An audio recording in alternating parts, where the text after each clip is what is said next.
오늘 말씀은 에스라 1장 1절부터 11절 말씀입니다. 오늘 여러분 큐티하셨던 본문입니다. 오늘 본문 맞죠? 네, 오늘 큐티 본문입니다. 1절부터 11절까지 함께 봉독합니다. 바사왕 고레스 원년에 여호와께서 예레미야의 입을 통하여 하신 말씀을 이루게 하시려고 바사왕 고레스의 마음을 감동시키심에 그가 온 나라에 공포도 하고 조소도 내려 이르되 바사왕 고레스는 말하노니 하늘의 하나님 여호와께서 세상 모든 나라를 내게 주셨고 나에게 명령하사 유다 예루살렘의 성전을 건축하라 하셨나니 이스라엘의 하나님은 참 신이시라. 너희 중에 그의 백성된 자는 다 유다 예루살렘으로 올라가서 이스라엘의 하나님 여호와의 성전을 건축하라. 그는 예루살렘에 계신 하나님이시니라. 그 남아있는 백성이 어느 곳에 머물러 살든지 그곳 사람들이 마땅히 은과 금과 그 밖의 물건과 짐승으로 도와주고 그 외에도 예루살렘에 세울 하나님의 성전을 위하여 예물을 기쁘게 드릴지니라 하였더라. 바사왕 고레스가 창고지기 미드르닷에게 명령하여 그 그릇들을 꺼내어 세워서 유다 총독 세스바살에게 넘겨주니 그 수는 금 접시가 30개요 은 접시가 1000개요 칼이 29개요 금 대접이 30개요 그보다 못한 은 대접이 410개요 그 밖에 그릇이 1000개이니 금, 은 그릇이 모두 5400개라. 사로잡힌 지를 바벨론에서 예루살렘으로 데리고 갈 때에 세스바살이 그 그릇들을 다 가지고 갔더라. 아멘. 오늘 큐티 에스라 1장 1절부터인데요. 이 에스라서의 위치를 좀 아시면 좋겠습니다. 지금 읽으시면 내용이 됐든 뭔지 아시겠죠? 바벨론 포로 70년이 끝나고 바벨론이 페르시아 왕국에 망해서 여기서는 페르시아를 바사라 되어 있지만 페르시아 제국입니다. 페르시아 제국에 의해서 바벨론 제국이 망했죠. 그죠? 그래서 초대 왕인 고레스 왕이 조서를 내려서 다 이 이스라엘 백성들이 다 고토로 돌아가도록 이스라엘로 돌아가도록 그렇게 조서를 내려주고 축복까지 해주는 장면입니다. 자, 그럼 우리 좀 건너뛰었어요. 지난주 설교 말씀 또 최근 말씀 보면 70년 포로 기간은 얘기한 적이 없습니다.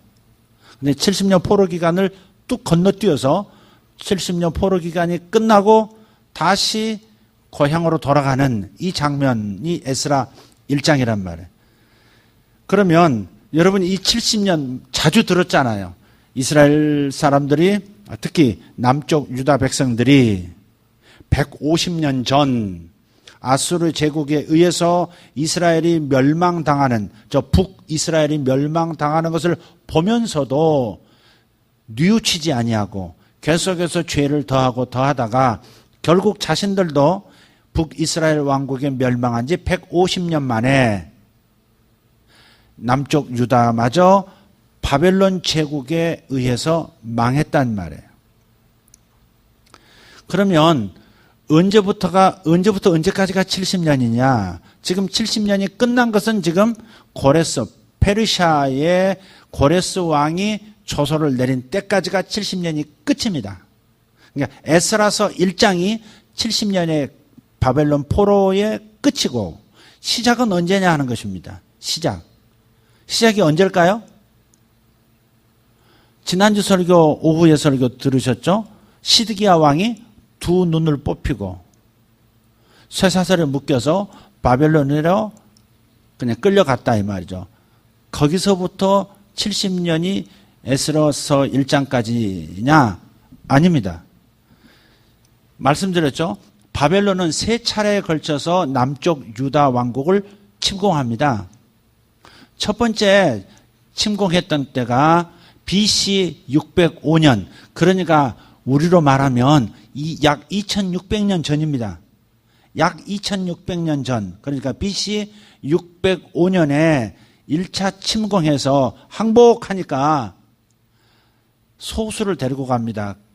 그 누구냐면 다니엘, 그리고 세 사람의 다니엘의 친구, 네 사람을 중심으로 아주 똑똑한 친구들을 뽑아서 바벨론의 이데올로기 교육 현장으로 집어넣습니다.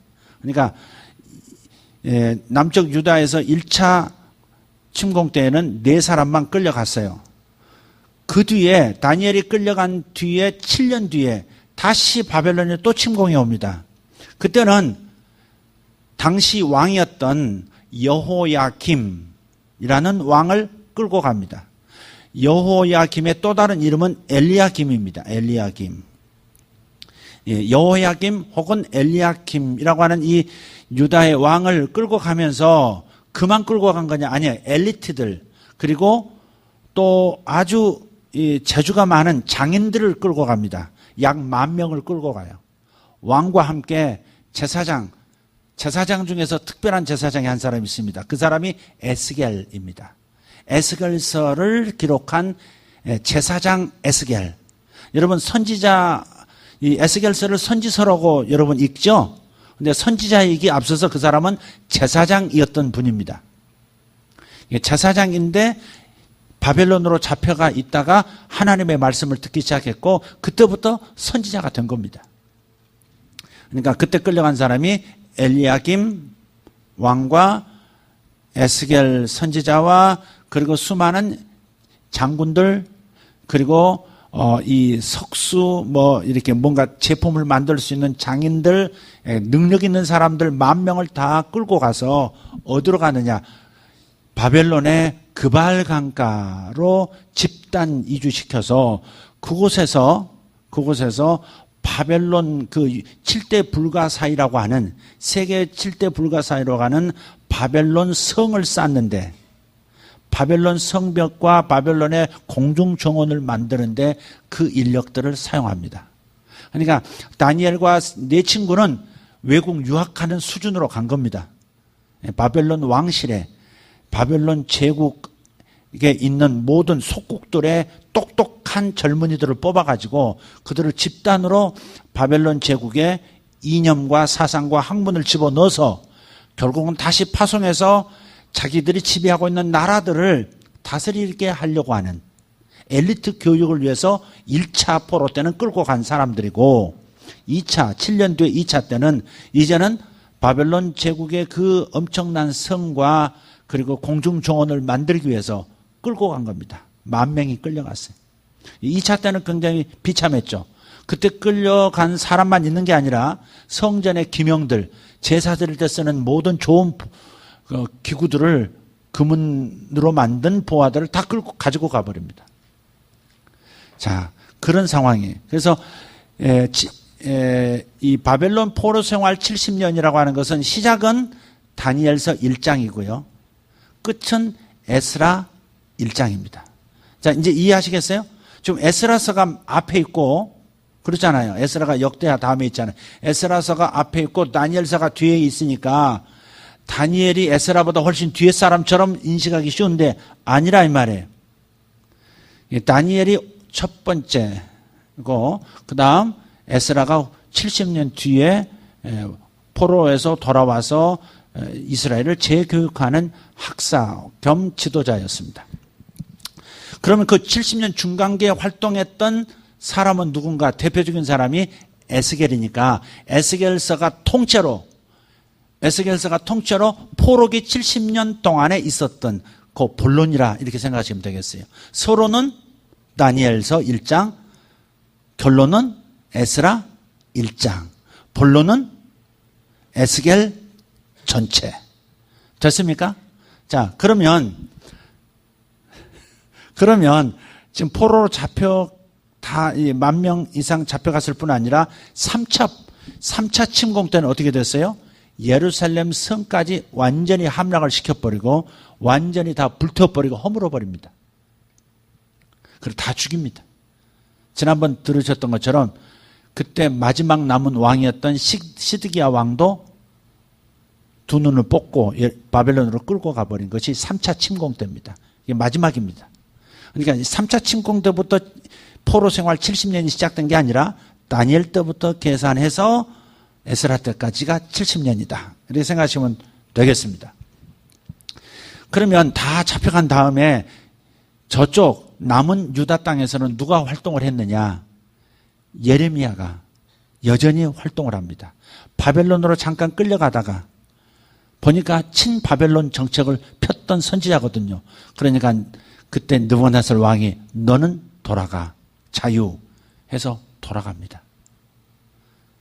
그래서 예레미야는 죽을 때까지 이 패망한 불타버린 예루살렘 터 위에서 울면서 인생을 보내고, 또 그걸로 그치는 것이 아니라 예언대로 예루살렘이 멸망을 했으니까 그때부터는 다시 소망의 메시지를 하기 시작합니다.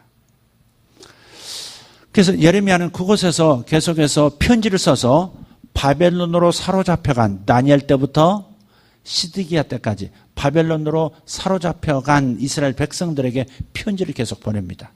그 예레미야의 편지를, 예언적 편지를 에스겔 같은 사람들, 다니엘 같은 선지자들이 받아들고, 한 사람은 왕궁에서, 다니엘은 왕궁에서, 에스겔은 노예들과 함께 저 그발 강가에서 편지를 받아들고, 아, 예루살렘까지 멸망했구나, 어찌하면 좋단 말인가. 그럴 때 예레미야의 편지가 또 도착합니다. 멸망해서 예언은 이루어졌다. 이걸로 그러나 끝이 아니다. 하나님은 다시 70년 뒤에 되돌아오게 하실 것이다.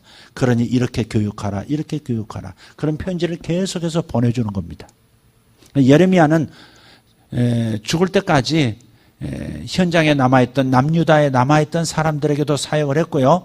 바벨론으로 포로로 잡혀간 엘리트들에게도, 이스라엘 백성들에게도 끊임없이 메시지를 함으로써 그들이 소망을 가지고 하나님의 징계를 다 착실히 받고 그곳에서 잘 살아남아서 70년이 차면 그곳으로 돌아올 수 있도록 준비를 시킨 사람이에요. 그러니까 여러분이 성경을 볼 때 이 인물들은 여러분이 머릿속에 그리고 계셔야 합니다. 여러 다른 선지자들 있지만 중요한 선지자들 예레미야, 그리고 에스겔, 그리고 다니엘, 그리고 선지자는 아니지만 70년이 끝나는 에스라까지. 이 정도 이해하시면 되겠어요. 그 중에 이제 뭐 많은 스가랴 선지자도 있고 중간에 작은 소선지자들이 있지만 이 정도로만 여러분이 그림을 가지고 계시면 되겠다 하는 겁니다. 그럼 찾아보도록 할게요. 다니엘서 1장이 70년 포로 생활의 첫 번째 장이라 그렇게 말씀드렸죠. 소론이라. 다니엘서 1장을 한번 읽어보시죠. 오늘 주제가 좀 딱딱하긴 하겠습니다만은 다음 여러분 성경 읽을 것을 위해서 준비하는 거니까 잘 따라와 주시면 좋겠습니다. 다니엘서 1장 1절에서 7절입니다. 찾으셨으면 함께 큰 목소리를 읽겠습니다. 유다 왕 여호야김이 다스린 지 3년이 되는 해에 바벨론 왕 느부갓네살이 예루살렘에 이르러 성을 에워쌌더니 주께서 유다 왕 여호야김과 하나님의 전 그릇 얼마를 그의 손에 넘기심에 그가 그것을 가지고 신할 땅 자기 신들의 신전에 가져다가 그 신들의 보물창고에 두었더라. 왕이 환관장 아스부나스에게 말하여 이스라엘 자손 중에서 왕족과 귀족 몇 사람 곧 흠이 없고 용모가 아름다우며 모든 지혜를 통찰하며 지식에 통달하며 학문에 익숙하여 왕궁에 설 만한 소년을 데려오게 하였고 그들에게 갈대아 사람의 학문과 언어를 가르치게 하였고 또 왕이 지정하여 그들에게 왕의 음식과 그가 마시는 포도주에서 날마다 쓸 것을 주어 3년을 기르게 하였으니 그 후에 그들은 왕 앞에 서게 될 것이더라.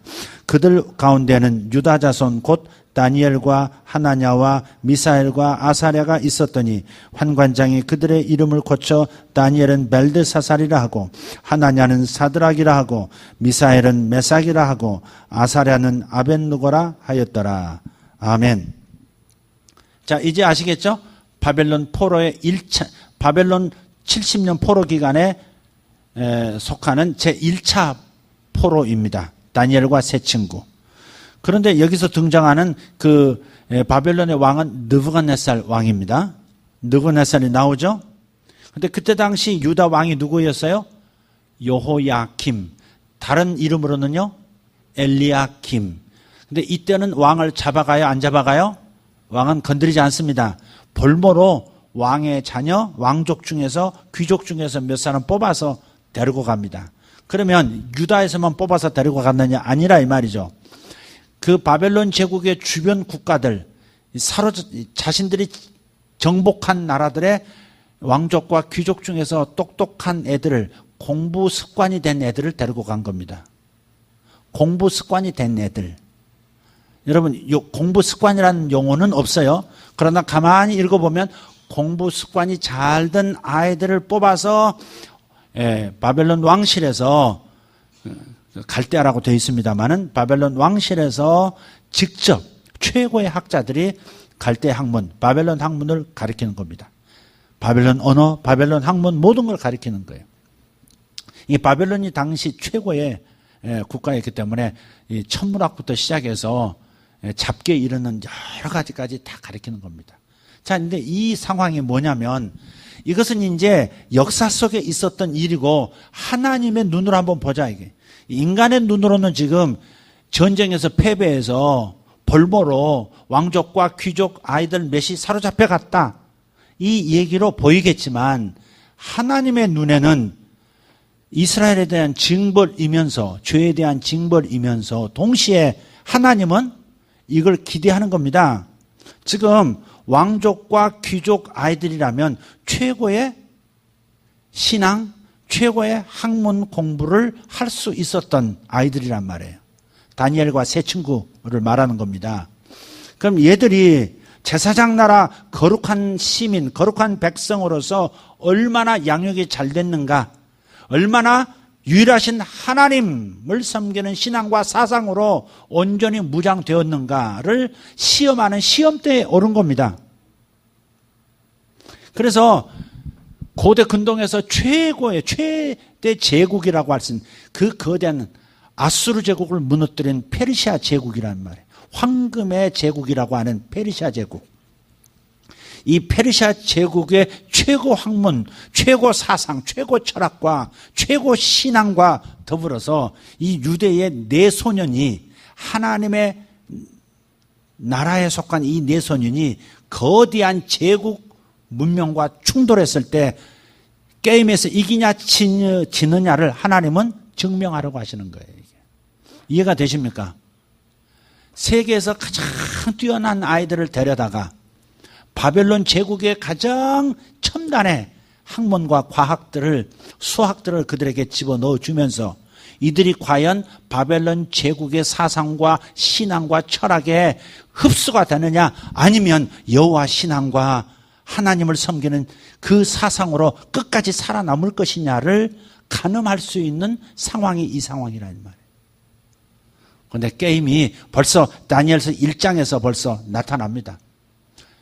우상에게 바쳐졌던 기름진 음식, 아무리 좋은 음식이지만 우상에게 바쳐졌던 그런 음식을 우리가 먹을 수 없다. 그래서 이 다니엘과 세 친구가 거절하지 않습니까? 그냥 채소만 주세요. 바쳐지지 않았던 채소하고 물만 주세요. 그것으로도 더 건강할 수 있습니다. 아마 금양 체질이 아니었을까? 다니엘 한 사람은 금양 체질이 아니었어요. 이런 생각도 들어요. 금음이라든지. 아마 그러니까 채소만으로도 더 얼굴이 번쩍번쩍 이렇게 빛난 거 아닌가. 이 영상을 보는 분들은 금양 체질이 뭔가 좀 그러실 것 같아요. 그러니까 벌써 왕이, 대제국의 왕이 이거 먹어, 그럼 먹어야 되거든요. 근데 안 먹겠습니다. 죽으면 죽어도 안 먹겠습니다. 이렇게 말할 수 있는 얼마나 철저하게 제사장 나라 거룩한 하나님의 백성으로 어려서부터 훈련이 됐느냐 이 말이죠. 우리 자식들이 그렇게 할 수 있겠느냐 하는 겁니다. 오늘 또 어떤 의사 한 분을 만났는데요. 그 의사 선생님이 얘기하시는 거예요. 둘 다 미국에서 공부를 한 아이들이 너무 참 똑똑해요. 이분도 우리나라 최고 대학의 교수이고 참 알려진 분이세요. 그런데 자기 자식들도, 그 아내 되시는 분도 교수님이시고, 그런데 자기 자녀들을 놓고 가장 큰 염려가 신앙이 제대로 지켜질는지에 대한 염려가 있다는 말이죠. 그렇잖아요. 남겨진 자식이 하나님을 섬기는 신앙으로 우리가 내 부모인 내가 없어도 제대로 신앙을 계승하고 발전시켜 나갈 수 있고 하나님 앞에 설 수 있는 자식들인가. 이게 제일 부모들한테는 큰 숙제잖아요. 지금은 잘 자라주고 공부 잘하는 것이 최고인 것 같지만 그러나 결국은 하나님을 떠나지 않고 하나님 손에 붙잡힌 하나님과 동행하는 내 자식이냐 아니냐가 제일 중요한 문제입니다. 눈 감을 때 얼마나 성공했느냐 가슴 아프다. 이게 아닙니다. 네가 하나님을 떠난 것이 가슴 아프다. 너 그렇게 신앙생활 하는 것 때문에 내가 편히 눈을 감을 수 없다. 이게 진짜 신앙을 가진 부모의 마지막입니다. 그렇지 않습니까? 네. 그런데 이 다니엘과 이 세 친구 보세요. 거대한 제국 속으로 들어갔으면서도 그곳에서 오히려 불과 몇 년 사이에 느부갓네살 왕이 무릎을 턱 꿇고 네 안에 계신 하나님이 참된 유일하신 하나님이시다. 딱 고백하게 만들어버리잖아요. 요 네 소년이 왕을 무릎 꿇게 만들어버렸다고. 하나님 앞에 무릎을 꿇도록. 그러니까 거룩한 나라 주님의 거룩한 백성, 제사장 나라 거룩한 백성으로서 완전히 훈련되어진 어려서부터 그렇게 하나님의 말씀으로 완전히 사로잡히게 만든 그 교육이 무엇이었느냐가 우리가 참 궁금한 겁니다. 오늘날 유대인들이 그렇게 세상을 보이지 않는 손으로서 지배하고 있다라고 말할 만큼 교육을 잘하고 있다고 말하는데 2600년 전부터 이미 어떤 강대한 제국이 들러붙든 간에 깨버리는 겁니다. 절대 신앙이 깨지지 않고 그들의 탁월함이 깨지지 않는 겁니다. 계속 이 아이들은 나라는 비록 망했어도 그 속에 심겨진 하나님의 말씀과 하나님에 대한 사랑이 깨지지 않는 어떤 교육을 시켰느냐 하는 거죠. 이걸 지금 말씀하고자 하는 겁니다. 지금 이게. 다니엘이 왜 잡혀갔을까? 왜 다니엘과 네 소년이 뽑혀서 거기 가서 그렇게 살았고 그런 우여곡절을 겪었을까? 단지 다니엘 같은 사람 되게 해주세요 라고 기도할 것이 아니라 어떻게 다니엘 같은 사람이 되게 만들었느냐, 이게 중요하다 이 말이죠. 그래서 9월 6일 날 우리가 이제 첫 번째 시도입니다. 그 하브르타 이 강의를 한번 여기서 들어보는데 초청해서 여기서 할 겁니다. 여러 교회에서도 올 건데 우리 성도들도 여러분 자녀 교육에 관심 있는 분 한번 들어보시면 좋겠습니다. 예, 지금 등록하시면 5,000원이라고 그래요. 그쪽에서 하는 거니까.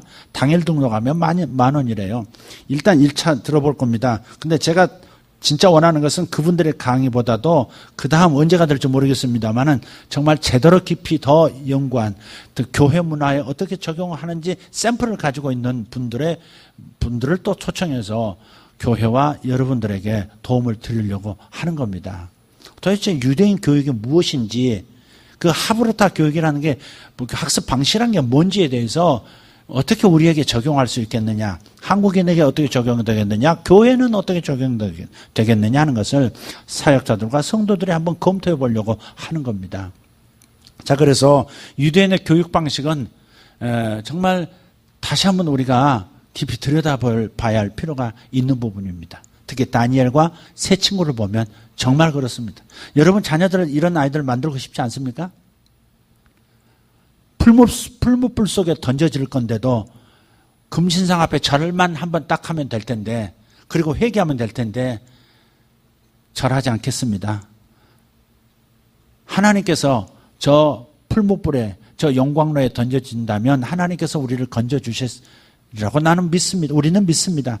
그러나 그렇게 구해주시지 않는다 할지라도 나는 금신상에 절함으로써 하나님을 슬프게 할 수 없습니다. 이렇게 말할 수 있는 다니엘의 세 친구를 한번 보라 이 말이죠. 우리 아이들을 그렇게 만들 수 있겠냐 인 거죠. 우리 아이들을 그렇게 만들어야 합니다. 아멘.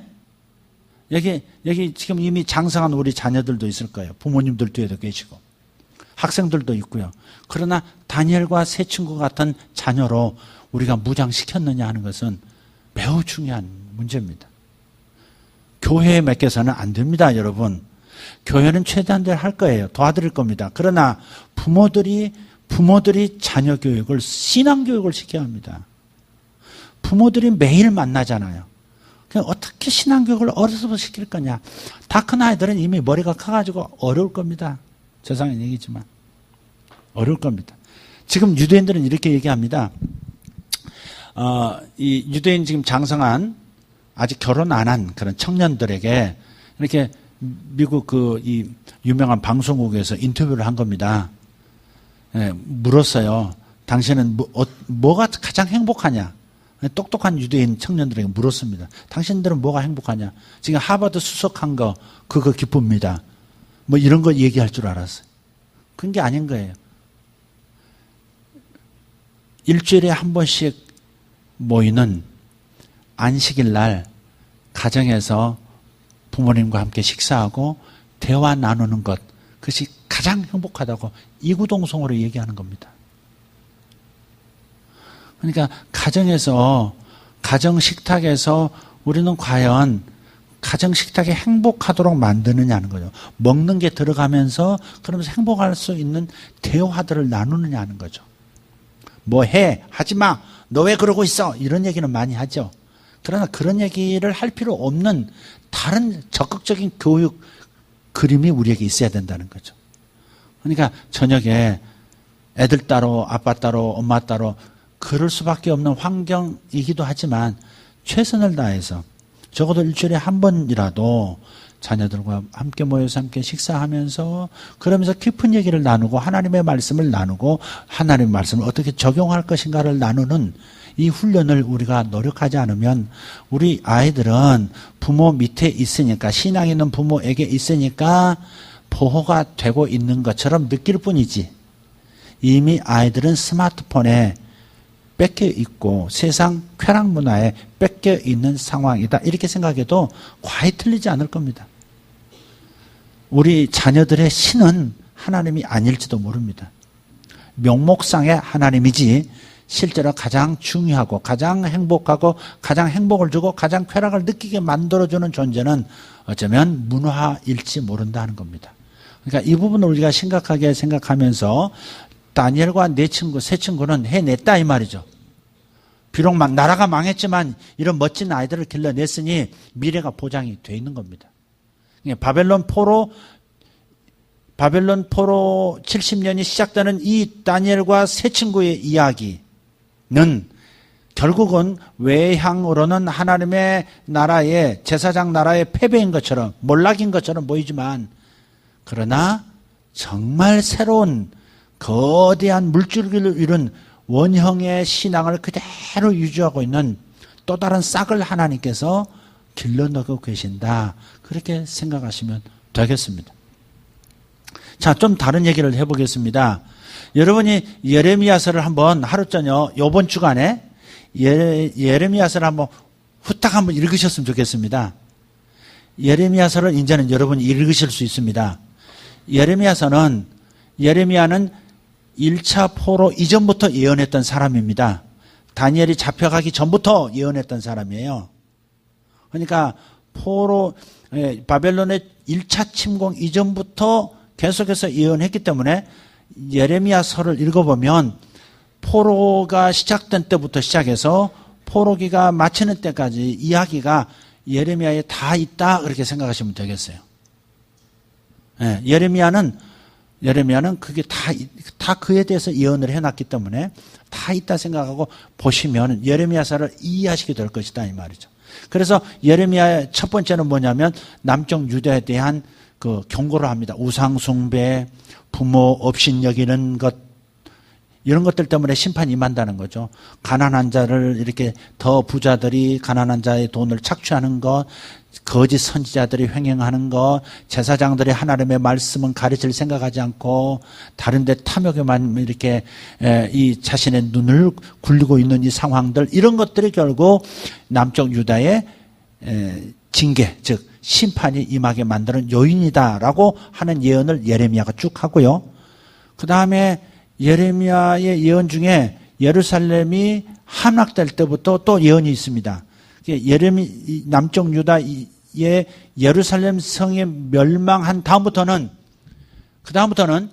예루살렘이 멸망할 때 주변 국가들이 어떤 태도를 취했는가, 고소해했는가, 그걸 틈타서 어떤 약탈에 또 자기들도 손을 숟가락 얹었는가, 아니면 뒤통수를 쳤는가, 암몬, 두론, 시돈, 모압, 에돔 이런 나라들에서 심판을 선포하고 애굽에 대해서도 심판을 선포하고 나중에는 바벨론 제국도 멸망할 것을 예언하고 있습니다.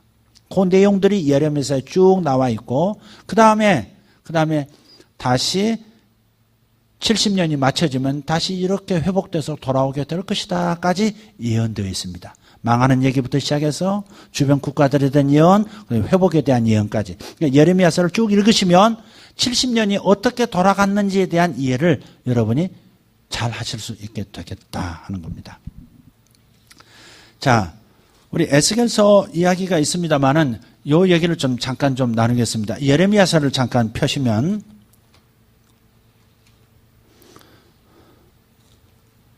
예레미야서를 잠깐 펴십시오.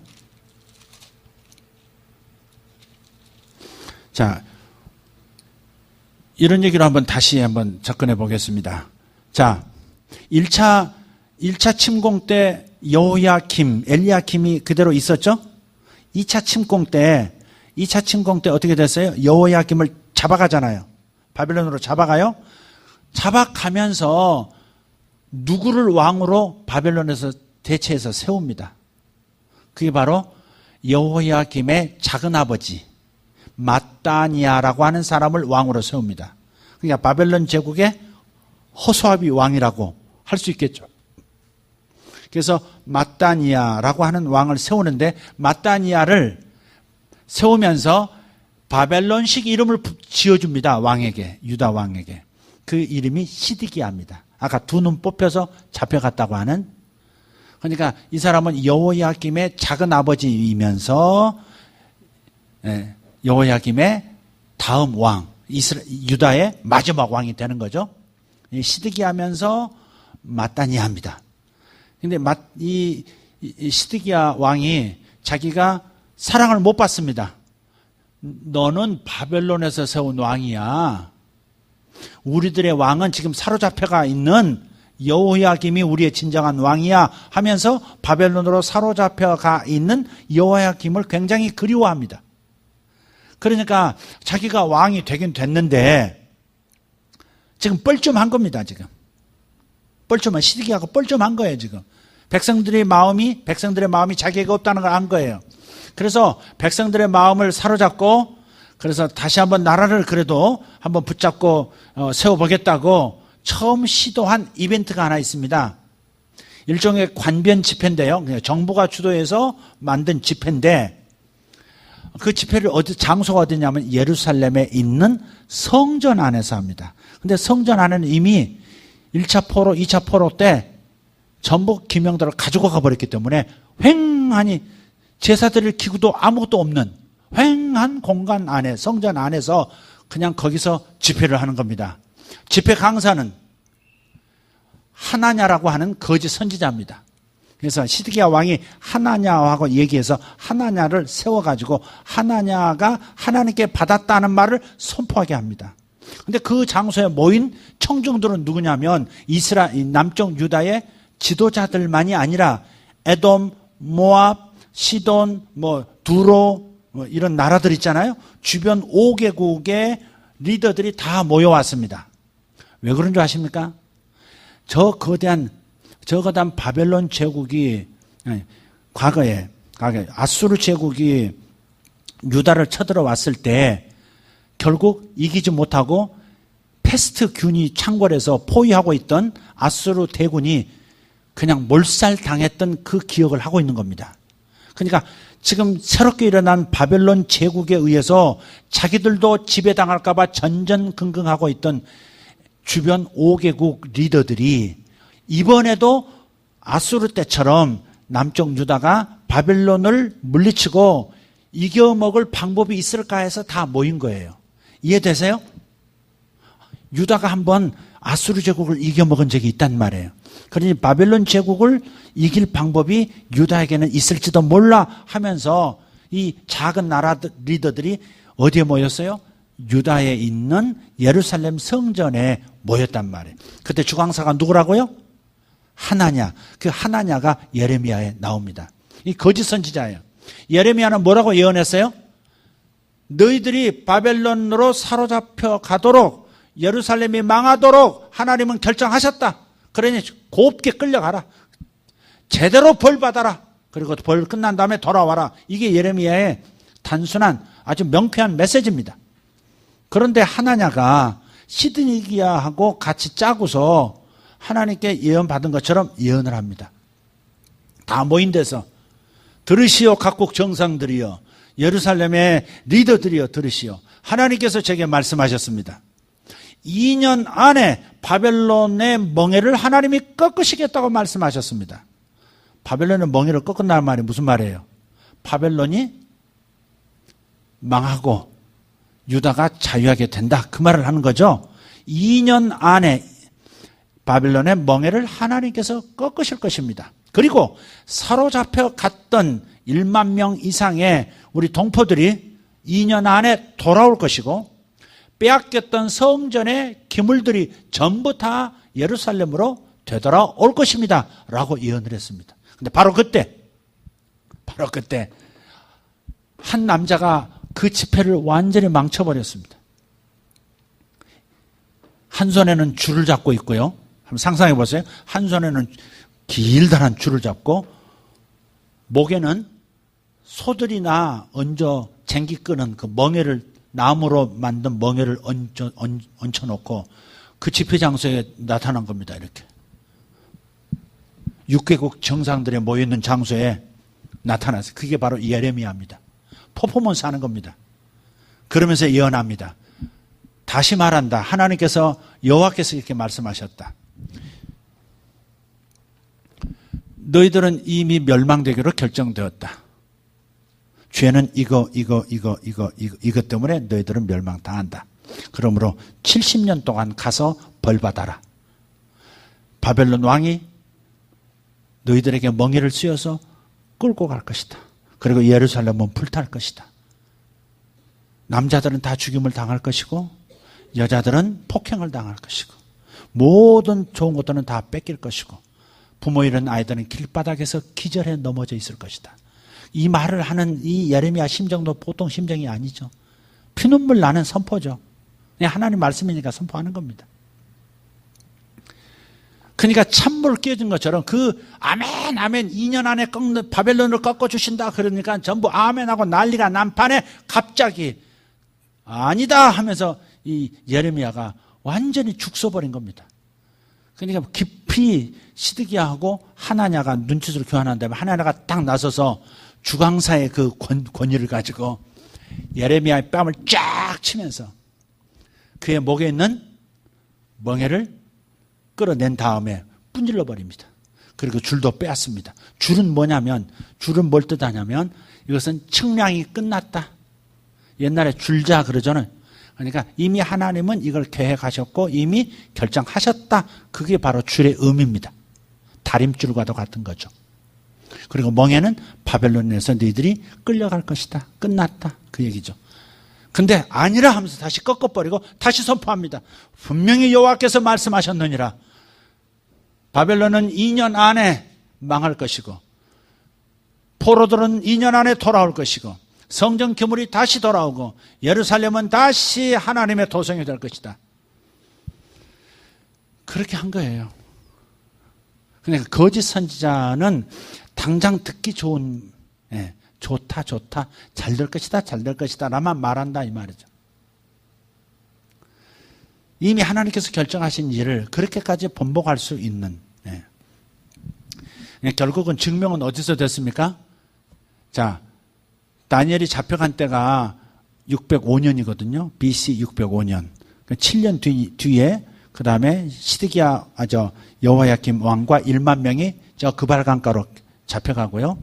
그 다음 거기서부터 12년 뒤에 예루살렘이 완전히 불타버리고 다 죽고 다 끌려가고 다 끝장이 나버린 겁니다. 그래서 그 일이 벌어진 다음에야 예레미야의 예언이 옳았다 그런 거예요. 근데 에스겔은, 여러분 에스겔서를 이제 읽어보시면 에스겔은 이렇습니다. 에스겔은 거기서 갑자기 그발강가에서 환상을 보면서 여호와의 음성을 듣는데요. 가서 전해라.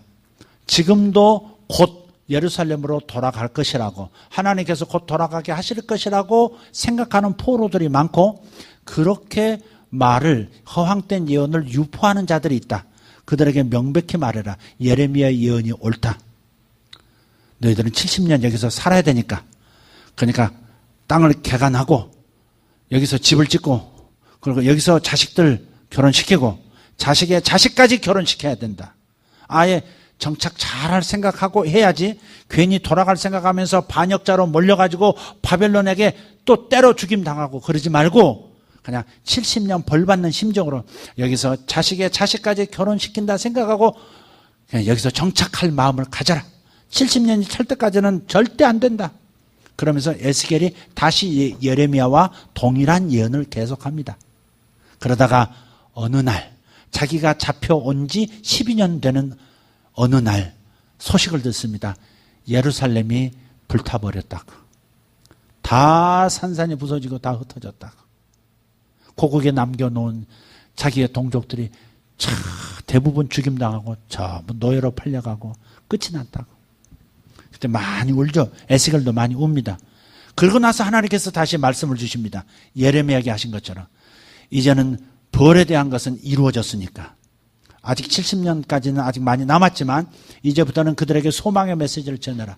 예루살렘이 멸망함으로써 예레미야 예언이 맞았고 너의 예언이 맞았다는 것이 증명됐으니까 이제부터는 소망에 관한 메시지를 전함으로써 그들이 불안해하고 희망 없이 사는 것을 이제 더 이상 갖지 않게 하라. 70년이 차면 돌아간다는 예언을 계속하라. 70년이 끝난 다음에는 다시 더 아름다운 성전도 줄 것이고, 또 어떻게 얼마나 많은 사람들이 많이 꽃처럼 구름대처럼 일어나서 예루살렘이 옛날처럼 번성할 것인지에 대해서 예언해 주어라. 그렇게 쭉 하면서 성전, 하나님께서 성전 설계도까지 다시 보여줍니다. 솔로몬이 세웠던 성전이 바벨론에 의해서 멸망당했잖아요. 없어졌잖아요. 그러니까 다시 고토로 돌아가서 세울 성전이 이러하다라고 새 성전 설계도까지 다 에스겔에게 보여주시는 거예요. 하나님은 이러시는 분입니다. 징계 중에서도 소망을 잃지 않도록, 징계하실 때는 철저히 하시지만, 그러나 하나님께서 징계하시는 그 모질게 보이는 하나님의 징계의 손길은 하나님께서 세우실 계획이, 나를 향하여 축복하실 계획이 분명하기 때문에 그렇게 바닥이 드러나도록 심판도 하시는 것입니다. 혹시 여러분 삶 가운데 이게 하나님의 징계인지 내가 잘못해서 그런 건지 마귀의 역사인지 잘 모르겠어, 그렇지만 엉망진창 같은 내 삶이 계속 될 것이다, 그렇게 생각할 필요가 없다 이 말이죠. 하나님은 나에게 징계하시는 것이라 할지라도 이것이 끝난 다음에는 하나님께서 이것을 다 잊어버릴 만큼, 해산의 고통을 잊어버릴 만큼 즐거움이 어미에게 있듯이, 아기를 아는 어미에게 있듯이 우리를 향해서 보다 큰 계획과 우리가 소망을 품어야 할 이유를 이미 준비하고 계신다 하는 겁니다. 이것을 우리가 놓쳐서는 안 되겠습니다. 오늘 주제는 두 가지입니다. 오늘 조금 정말 딱딱한 얘기였습니다만은 두 가지는 잊지 않았으면 좋겠습니다. 어쩌든지 우리가 다니엘과 세 친구 같은 자식들은 지금부터 아이들을 길러 나가야겠다. 어릴수록 가능성은 더 많다. 큰 놈들은 가능성이 거의 없다. 이제부터는 자기들이 하나님께 배울 거다. 부모가 못 길러줘서, 제대로 양육을 못 해줘서 신앙이 희미하고 하나님에 대한 사랑이 희미하고 올바로 사는 법을 제대로 터득하지 못했으면 하나님의 그를 연단시키면서 훈련시킬 겁니다. 그 부분은 어쩔 수 없습니다. 이제는 장성한 자식들은 하나님께서 하실 수밖에 없습니다. 왜? 컸기 때문에 부모 말도 잘 안 듣습니다. 자기 고집이 항상 있고 자기 원하는 대로 되어지기를 원하기 때문에 이제는 좀 늦었다고 보고, 하나님께서 그를, 성인인 그를 하나님께 친히 인도하실 거니까 여러분은 기도를 많이 쌓아놓으시면 됩니다. 주님, 제가 잘못 길렀습니다. 회개합니다. 믿음을 주지 못했습니다. 회개합니다. 신앙계승 제가 제대로 못했습니다. 회개합니다. 그러나 하나님 불쌍히 여기시고 내 자식을 주님께서 친히 다스리셔서 선한 인생 살도록 도와주시고, 하나님 복된 인생 되도록 다니엘과 새 친구 같은 그런 믿음의 일부라도 취할 수 있도록 은혜를 내려 주옵소서. 그 기도를 쌓는 것 외에는 없습니다. 그래서 그렇게 하십시오. 그러나 아직 여러분들 자녀들이 여러분 품 안에 있는 자식이고, 그리고 여러분의 말을 순종할 수 있는 어린 자녀들이라면 지금부터 부지런히 교회에만 신앙을 맡기지 말고 부지런히 틈만 나면 여러분이 묵상한 것을 아이들과 나누고, 그다음 어거지로 주입시키려고 하지 말고 재미있게 대화를 통해서 아이들에게 흥미를 유발시킬 수 있는 여러 가지 방법들을 여러분에게 이제 하브르타르 방식을 통해서 제공할 테니까 여러분들이 부지런히 할 생각을 마음을 먹고, 다니엘과 새 친구 같은 그런 신앙인으로 내 자식을 키우겠습니다. 지금부터 기도하시면 되겠습니다. 이게 첫 번째 기억해야 될 부분이고, 또 하나는 마지막 방금 말씀드렸던 것처럼 하나님은 진노 중에도 우리에 대한 사랑을 잊지 않고 계시다는 것만 기억하십시다. 어떤 경우는 받아야 될 것을 받아야 될 경우도 있습니다. 그러나 이런 말씀도 있습니다. 하나님께서 우리를 긍휼히 여기셔서 그날을 감하여 주신다는 말씀도 있습니다. 징계 중에 있다 할지라도 하나님께서 감해 주시기를 간절히 바라면서, 하나님 속히 끝나기를 원합니다. 주님 앞에 간절하게 겸손하게 예수님의 보혈을 주장하면서 주님 앞에 나아가시기를 바랍니다. 그러면 시간이 당겨질 수 있다고 저는 믿습니다. 오늘 이 두 가지를 놓고 한번 기도했으면 좋겠습니다. 우리 장성한 자식들 위해서 한번 기도하시고, 또 여러분의 아직 어린 자식들을 위해서도 한번 기도하시고, 두 번째, 여러분 삶 속에서 만나는 어려움들, 하나님이 끝내실 때가 있고 하나님께서 그것도 감해 주실 때도 있다. 그러니 주여 나를 불쌍히 여기시고 예수님의 보혈로 간구합니다. 예수님의 이름으로 간구합니다. 당겨주시옵소서. 이 징계의 기간을 당겨주시옵소서. 속히 끝나게 해주시옵소서. 그리고 다시 한번 자유를 주시고 다시 한번 번성을 주시옵소서. 하나님, 우리 가문에게 소망이 있는 것을 믿습니다.